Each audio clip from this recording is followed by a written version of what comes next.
Hello friends, ओम श्री गणेशाय नमः। जय श्री कृष्ण। आप सभी का स्वागत है आपके अपने यूट्यूब चैनल पर। फ्रेंड्स, आज हम आपको इस वीडियो में बताने जा रहे हैं इस मास की शुक्ल पक्ष की मोक्षदा एकादशी, जिसे गीता एकादशी और गीता जयंती के नाम से जाना जाता है, कि पौराणिक व्रत कथा, पूजा विधि, शुभ मुहूर्त, महत्व और नियमों के बारे में। फ्रेंड्स, वीडियो शुरू करने से पहले आपसे रिक्वेस्ट है, अगर आप हमारे चैनल पर नए हैं और आपने अभी तक चैनल को सब्सक्राइब नहीं किया है तो प्लीज़ सब्सक्राइब कीजिएगा चैनल को, साथ ही प्रेस कीजिएगा बेल आइकन को, जिससे नए वीडियो से रिलेटेड नोटिफिकेशन आपको तुरंत प्राप्त हो सके।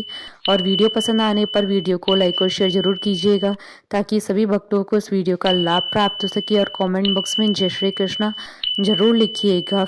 हिंदू धर्म में एकादशी तिथि का विशेष महत्व होता है। प्रत्येक वर्ष में 24 एकादशी होती है, किंतु अधिक मास होने की स्थिति में एकादशी की संख्या 26 होती है। एकादशी का व्रत करने वाले भक्त एकादशी के दिन उपवास की नियमों का कड़ाई से पालन करते हैं तथा अगले दिन सूर्योदय के बाद ही उपवास का समापन करते हैं। एकादशी व्रत के दौरान सभी प्रकार के अनाज का सेवन वर्जित होता है।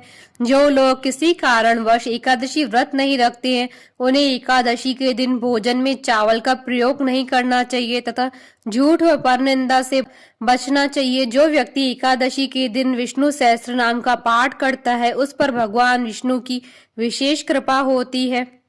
मार्गशीर्ष मास के शुक्ल पक्ष की एकादशी मोक्षदा एकादशी के नाम से जानी जाती है। मार्गशीर्ष मास में पड़ने वाली एकादशी का खास महत्व माना जाता है, क्योंकि यह महा कृष्ण जी का स्वरूप माना गया है।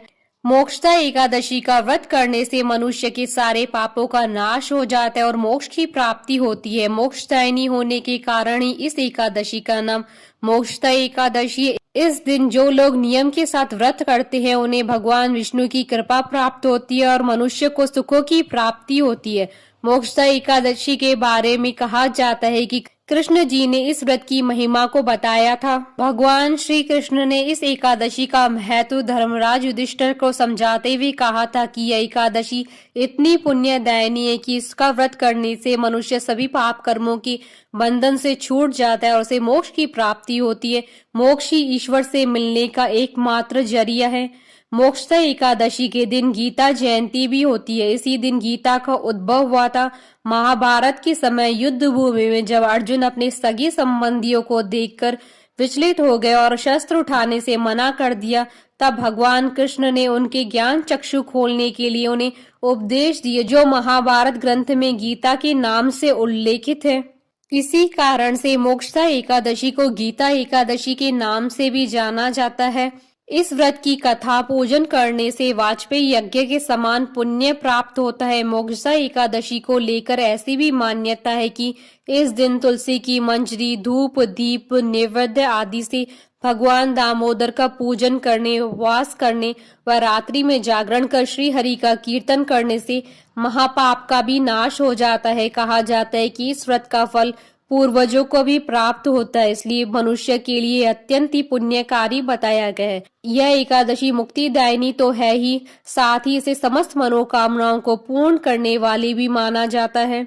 विष्णु पुराण के अनुसार मोक्षदा एकादशी का व्रत हिंदू वर्ष की अन्य 23 एकादशियों पर उपवास रखने के बराबर है। फ्रेंड्स, अब आइए जानते हैं मोक्षदा एकादशी के शुभ मुहूर्त के बारे में। हिंदू पंचांग के अनुसार इस बार मोक्षदा एकादशी का व्रत 3 व 4 दिसंबर 2022 को है। 3 दिसंबर 2022 शनिवार के दिन मोक्षदा एकादशी स्मार्ट, जिसे गृहस्थ लोग रखते हैं, व्रत रखा जाएगा। और 4 दिसंबर 2022 को मोक्षदा एकादशी वैष्णव व्रत रखा जाएगा। मार्गशीर्ष शुक्ल एकादशी तिथि प्रारंभ होगी 3 दिसंबर 2022 को सुबह 5:39 पर और मार्गशीर्ष शुक्ल एकादशी तिथि का समापन होगा 4 दिसंबर 2022 को सुबह 5:34 पर। मोक्षदा एकादशी स्मार्त व्रत के पारण का समय रहेगा 4 दिसंबर 2022 को दोपहर 1:20 से दोपहर 3:27 तक।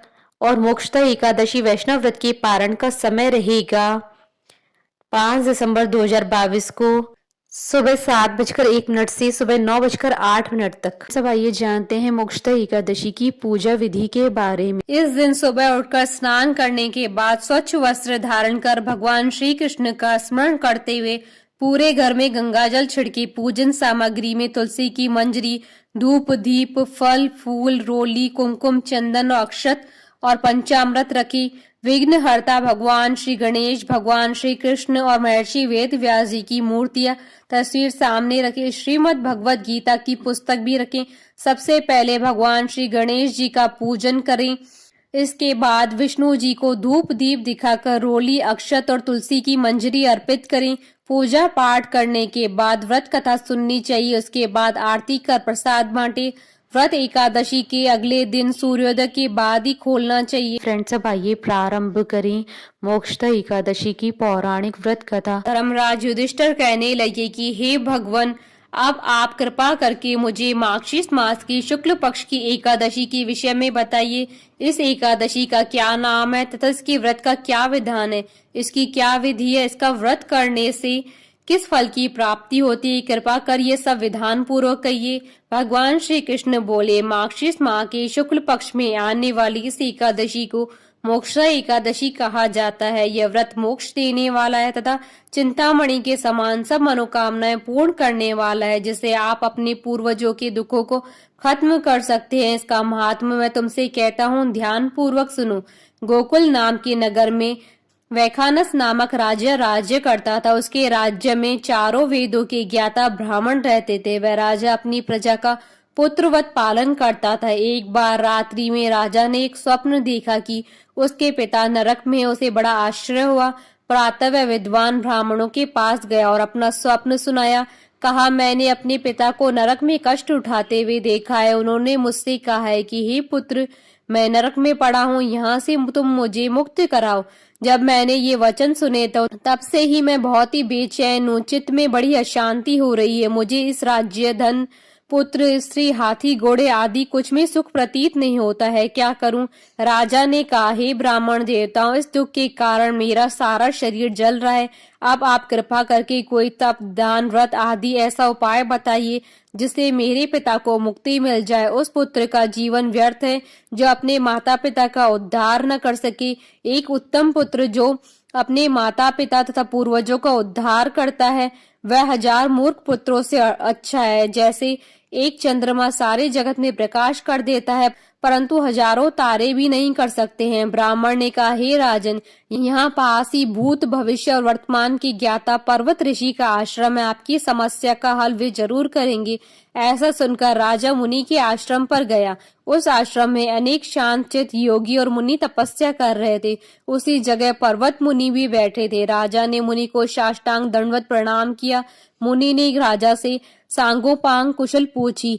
राजा ने कहा कि महाराज, आपकी कृपा से मेरे राज्य में सब कुशल है, लेकिन अकस्मात मेरे चित्त में अत्यंत अशांति होने लगी है। ऐसा सुनकर पर्वत मुनि ने आंखें बंद की और भूत विचारने लगे। फिर वे बोले, हे राजन, मैंने योग के बल से तुम्हारे पिता के कुकर्मों को जान लिया है। उन्होंने पूर्व जन्म में कामातुर होकर एक पत्नी को रति दी, किंतु सौत के कहने पर दूसरी पत्नी को ऋतुदान मांगने पर भी नहीं दिया। उसी पाप कर्म के कारण तुम्हारे पिता को नरक में जाना पड़ा। तब राजा ने कहा, इसका कोई उपाय बताइए। मुनि बोले, हे राजन, आप मार्गशीर्ष एकादशी का उपवास करें और उस उपवास की पुण्य को अपने पिता को संकल्प कर दें। इसके प्रभाव से आपके पिता की अवश्य नरक से मुक्ति होगी। मुनि की ये वचन सुनकर राजा महल में आया और मुनि के कहने अनुसार कुटुंब सहित मोक्षा एकादशी का व्रत किया। इसके उपवास का पुण्य उसने पिता को अर्पण कर दिया। इसके प्रभाव से उसके पिता को मुक्ति मिल गई और स्वर्ग में जाते हुए वे अपने पुत्रों से कहने लगे, हे पुत्र, तेरा कल्याण हो। यह कहकर वह स्वर्ग चले गए। मार्गशीर्ष मास की शुक्ल पक्ष की मोक्षा एकादशी का जो व्रत करते हैं उसके समस्त पाप नष्ट हो जाते हैं। इस व्रत से बढ़कर मोक्ष देने वाला और कोई व्रत नहीं है। इस दिन गीता जयंती मनाई जाती है। साथ ही यह धनुर्मास की एकादशी कहलाती है। अतः इस एकादशी का महत्व कई गुना और भी बढ़ जाता है। इस दिन से ही गीता का पाठ अनुष्ठान प्रारंभ करें तथा प्रतिदिन थोड़ी देर गीता अवश्य पढ़ें। बोले भगवान विष्णु जी की जय, सनातन धर्म की जय। हमारे साथ इस वीडियो में अंत तक बने रहने के लिए आपका धन्यवाद। ओम श्री गणेशाय नमः। जय श्री कृष्ण।